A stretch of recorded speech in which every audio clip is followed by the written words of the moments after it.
Welcome to our video on installing the front-load washing machine. Now follow our steps to install your washing machine correctly. First, choose a well-ventilated dry location with a flat floor. Make sure there's a drain outlet and a faucet nearby. Next, remove all packaging, foam and protective films from the washing machine. Remember to keep the bottom foam. Ensure the washing machine is placed steadily and then take out the accessory pack. Inside the package, you'll find a wrench, a water inlet hose, 4 cover plates for the screw holes used during the transportation, and 1 user manual. Place another piece of foam at the back of the washing machine and gently tilt the product backward. Note that tilting it in the wrong direction will damage the washing machine door. After the washing machine is laid flat, remove the bottom flow. Finally, gently push the washing machine up to avoid scratching the machine or the floor. These are the fixing bolts used during transportation. If not removed, the washing machine will not operate normally. There are 4 such bolts. Here, here, here, and here. We need to remove them all. Let's take out the wrench and use this side of it. Rotate the screws counterclockwise.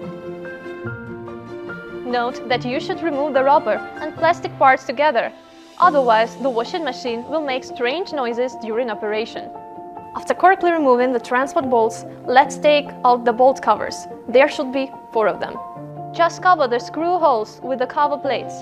The same as when removing, note that there are 4 positions to install. Let's gently shake the machine. Don't worry if it's not stable. We'll address that in the next step. Remember the wrench we used just now?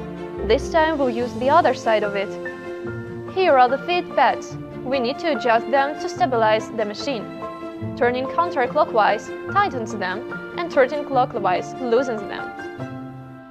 Now this machine is stable, we can start connecting the water hose. First, make sure the faucet is discharging clear water. This prevents impurities from entering the machine. Let's take out a water hose. Note that this end connects to the faucet and this end connects to the washing machine. Attach the correct end to the faucet. The water inlet is on the back of the machine. Connect the other end of the water hose to the water inlet. There's an automatic drain hose at the back of the machine. Let's take it out. Pay attention here. Stop. See this label? If you remove this, it will affect the machine's drainage. Connect the other end to the drain outlet and the installation is complete. Enjoy your GQ washing machine.